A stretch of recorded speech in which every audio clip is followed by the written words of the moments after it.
Hi, folks. This is Mark by Mark A. Foster, Ph.D., for the Institute for Dialectical Meta-Realism.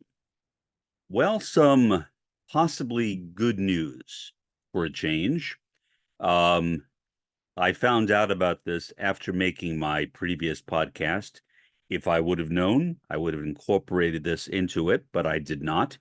So, if you don't know, I will tell you, and I will read you portions of an article from Times of Israel. Joe Biden has decided not to provide weapons and money to Israel unless they commit to not using them in Rafah. What a shock! That's a big shock. Now, how long he continues with that policy, who knows? But I assume he will. Um, I mean, nobody likes to back down from something. And the fact that Joe Biden, who for so long had stood by Bibi Netanyahu, even as Bibi Netanyahu put him down and talked down to him as if Joe Biden were his child, um, shows that I think that Biden is serious, or at least maybe serious. We'll have to see. But it is very surprising, considering that Biden regards himself as a Zionist. So let me put on my spectacles and I will read you portions of this article, which I hope you find as interesting as I did. Just a note, this article that I am reading is somewhat toned down from the articles published by U.S. media. I don't know why, maybe because it's in Israel.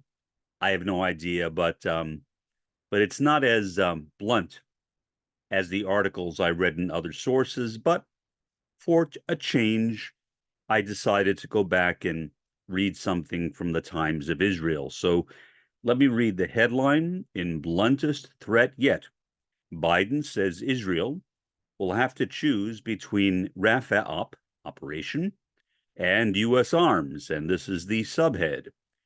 Warning marks stunning shift from president who has long rejected conditioning aid to Israel.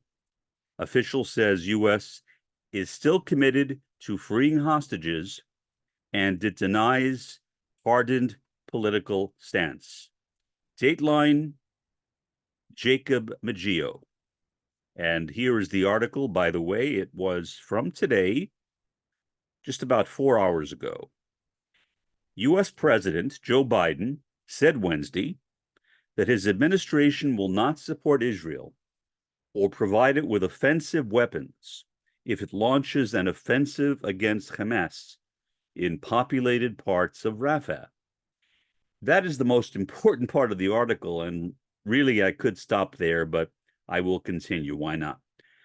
I've made clear to Bibi, isn't that nice? He calls him Bibi, Prime Minister Benjamin Netanyahu, and the war cabinet.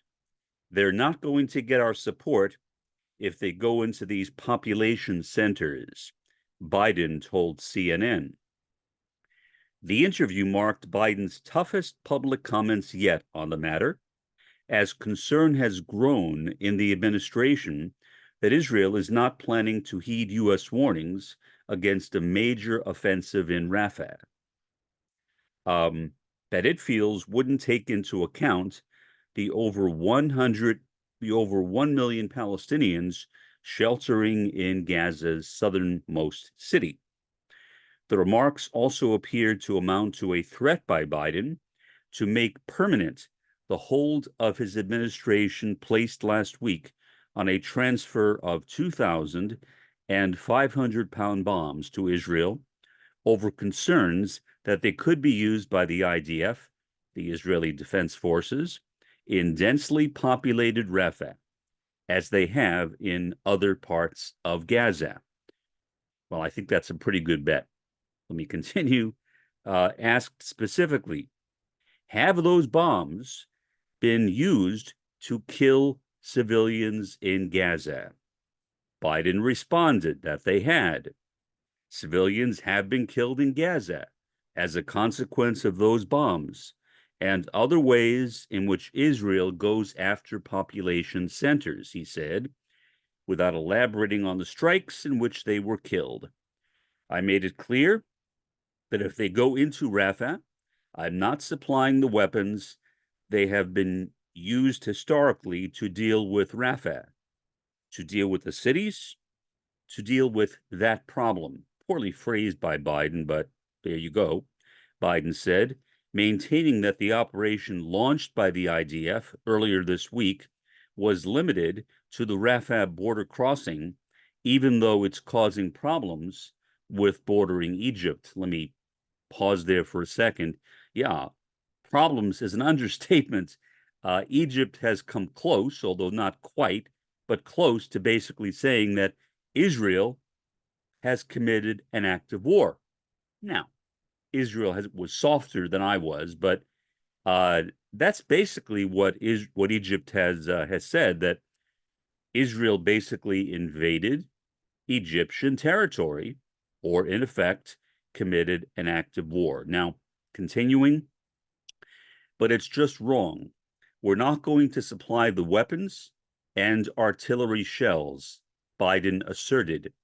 He clarified that the U.S. will continue supplying Israel with Iron Dome missile interceptors and other defensive weapons to ensure that Jerusalem can respond to attacks from adversaries across the region, such as last month's massive missile and drone barrage from Iran.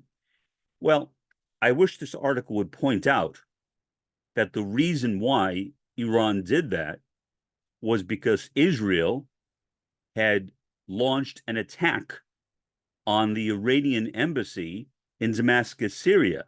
I mean, it wasn't an unprovoked attack by Iran. It was provoked by Israel. Israel fired the first shot, and Iran retaliated. But you would never know that from reading this article, unfortunately. Continuing, asked if Israel has crossed his red line regarding its conduct in Gaza. Biden responded, not yet, but indicated that Jerusalem was as close as it has ever come following last week's weapons shipment holdup. Netanyahu and other Israeli leaders have said an offensive in Rafah is necessary to win the war against Hamas. Pause. You mean against Gaza, right? Against Gaza, not against Hamas, against Gaza.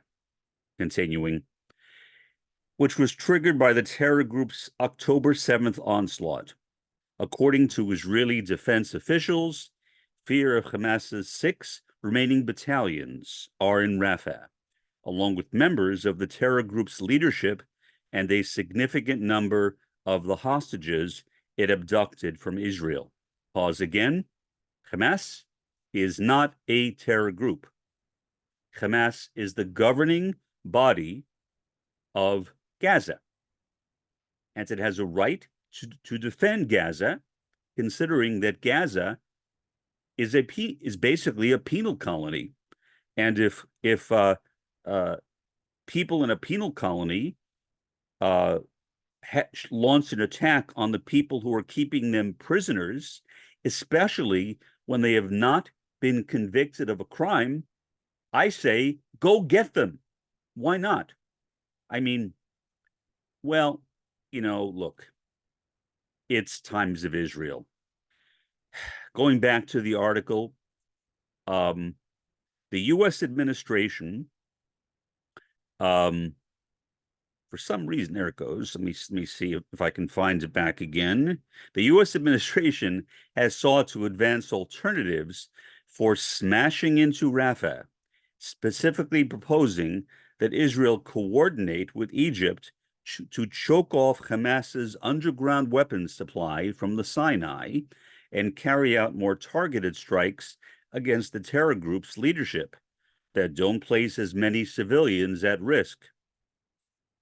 A U.S. official speaking to the Times of Israel Wednesday said Netanyahu was turning a Rafah operation into an all-or-nothing political campaign. The official claimed this was an extension of the approach Israel has used thus far throughout the war, in which it has tried to defeat Hamas only through military means, only to find the terror group resurfacing in areas already cleared by the IDF, the Israeli Defense Forces. The Wednesday warning from Biden was particularly remarkable, given that he pledged during his 2020 campaign that he would not place conditions on U.S. aid to Israel, given the serious threats that Israelis face. Editorial comment, poor things. Just 5 months ago, he pushed back on calls from progressives to take this tougher approach, arguing that privately counseling Netanyahu would be more effective than issuing public threats. Yeah, that's worked very well, hasn't it? Back to the article. A senior Israeli official told the Times of Israel earlier this week that the recent pressure Biden had placed on Israel risks encouraging Hamas to buck compromise proposals in the ongoing hostage negotiations. Pause. Liar, liar, liar, liar. The ceasefire proposal, which was agreed to initially by both Hamas and Israel, was accepted by Hamas, but not by Israel. So, who is bucking compromise proposals? Who is doing that? Clearly not Hamas. Clearly not Hamas. Well, again, Times of Israel. Continuing. But the U.S. official responded by highlighting the ever-climbing casualty count in Gaza. Hamas's health ministry puts the death toll near 35,000, though the figure hasn't been verified and doesn't differentiate between civilians and combatants, while including civilians killed by terrorists. I wish they wouldn't call Hamas terrorists, but terrorists' errant rocket fire. Pause for a second, well, maybe more than a second. The death toll is near 35,000. They're dead. They're dead. They won't feel any more pain. What I am concerned about, honestly, more than the dead, are the injured. The injured often have a very difficult time recovering, especially in a war casualty. So it is the injured that honestly I am concerned about. And most articles make no mention of the injured. Now, maybe that is because they have no way of knowing that. That's a possibility. And how do you define the injured? I guess there could be different levels of injury, I suppose. But the injured are what I am most concerned about. I want to know who is injured, what their age ranges are, whether the injuries are mostly of men, women, or children. If there is a way of discussing that proportionately, that's what I really want to know. And there is no information in most of these articles on that subject. So I thought I would point that out. Back to the article. The U.S. official acknowledged the difficulty Israel faces fighting an enemy that embeds itself deep within civilian populations after massacring some 1,200 people and taking 252 hostages on October 7th. Pause. Israel makes that claim that Hamas embeds itself in civilian populations. Israel has long been making that claim, and it has used that as a justification to attack ostensibly civilian targets. We do not know that. We have no way of knowing if Israel's claim that Hamas is embedding itself deep within civilian populations is or is not true. And in fact, as a critical thinker, I would say I will assume it is not true unless I am presented with evidence. I think that is a fair statement to make. The burden of proof is on you, Israel, not on me. You need to demonstrate that Hamas places itself deep within civilian populations. I don't need to demonstrate the opposite. The opposite is something that should be assumed. If you are making that claim, then please produce evidence supporting that claim. I seriously question that, and always have, because I have seen what Israel does. The fact that Israel has killed so many civilians, so many children, babies in incubators.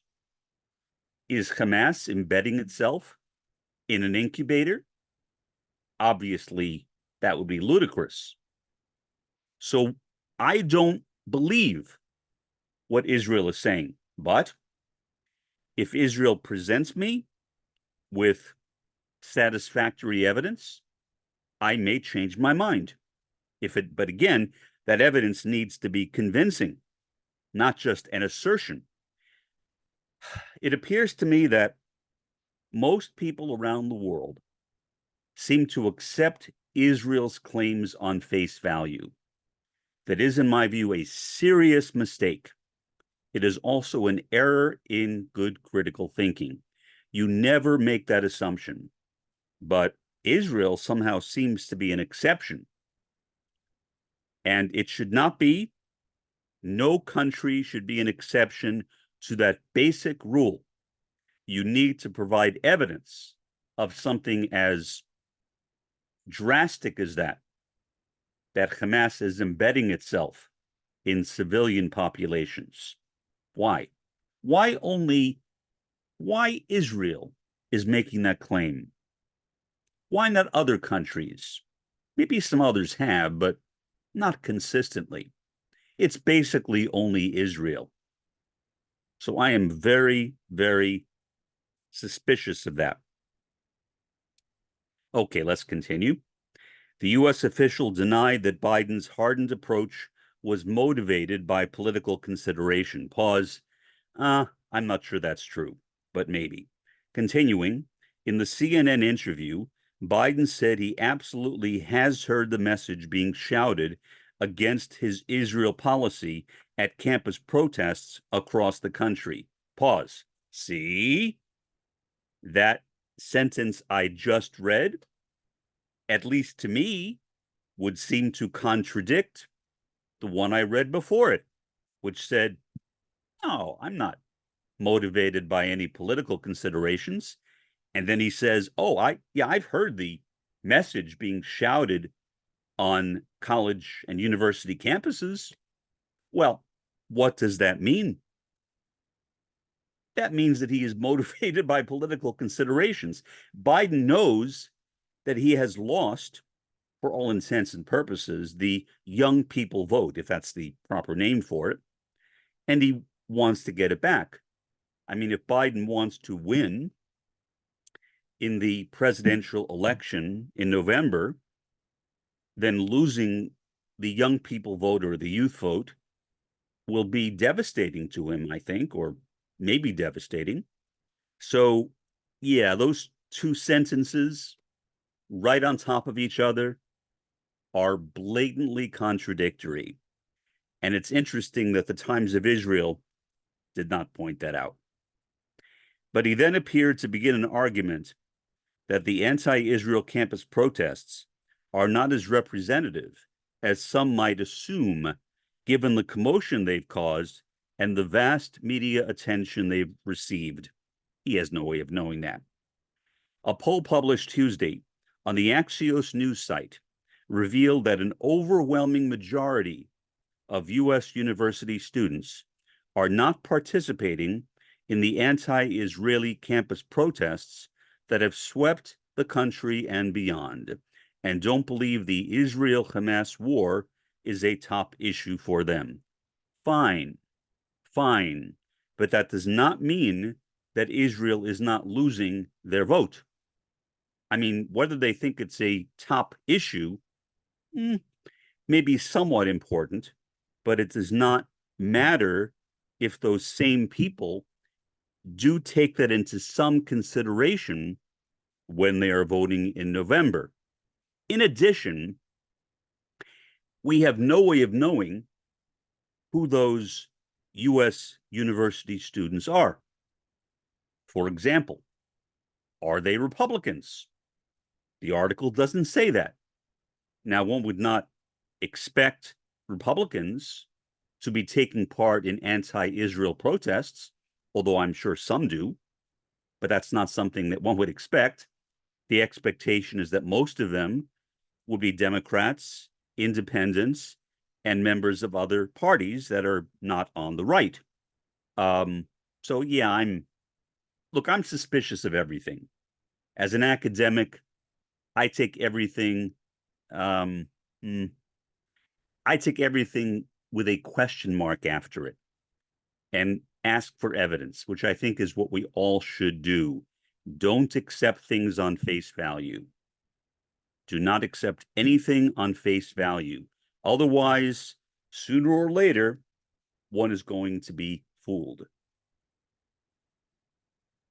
And I, for one, do not want to be fooled, especially on something that is as serious as this issue. There's a legitimate right to free speech and protest. There's not a legitimate right to use hate speech. There's not a legitimate right to threaten Jewish students.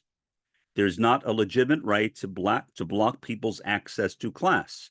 That's against the law, he said, reiterating points he made in a pair of speeches earlier this month. Biden said further, I made a speech on Holocaust Day, Holocaust Remembrance Day, and pointed out that it took 7 decades to get to the place where after the Holocaust occurred, and there's still anti-Semitism. Well, I mean, there's still racism, there's still sexism, there's still ageism. So why wouldn't there still be anti-Semitism? In other words, I despise anti-Semitism, but why single that out? I mean, of course there's still anti-Semitism. Of course there is. But that's not the only type of prejudice that exists in American society. It is one among many. And again, I wish the article would point that out, but predictably, Times of Israel does not point that out. So I cannot change that. Biden later urged Netanyahu to plan for who will govern Gaza after the war, highlighting a bitter point of contention between the U.S. and the premier, who has refused to hold substantive cabinet discussions on the matter due to concerns they could collapse his coalition. Pause. Yeah, it might collapse his coalition. Okay. What right does Netanyahu have to plan for who will govern Gaza? Hamas was elected democratically by Gazans. Is Netanyahu proposing some type of, I don't know, military dictatorship? I don't know. I mean, that's possible. That's possible. Look, I mean, I don't know if I don't know if any of this is true, but I think that it may very well be true, and I'm concerned that Netanyahu thinks, with his big ego, that he does have the right to make those kinds of appointments or to set up a government without the consent of the governed. Well, clearly Netanyahu could care less about Gaza or any of the Palestinians. So, in talking about who will govern Gaza after the war, Plus, that was Biden's suggestion. So Biden apparently believes that too, that somehow Israel has the authority to appoint a government for Gaza. I don't think they do. But Israel controls so much of the affairs that occur in Gaza that, of course, one cannot really know for sure. Anything is certainly possible, uh, given Israel's really disgusting track record.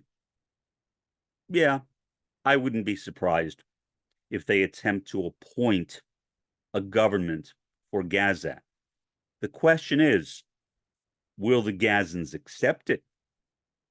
That, I think, is a serious point to consider, because very easily the Gazans could reject that government. What would Netanyahu do then? Would he give that government authority to enforce their own rulership by military means? I don't know.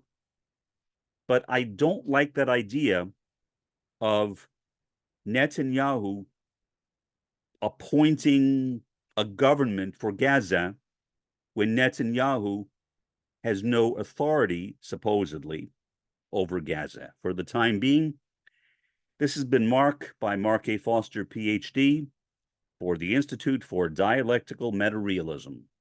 Have a pleasant day and an even better day tomorrow.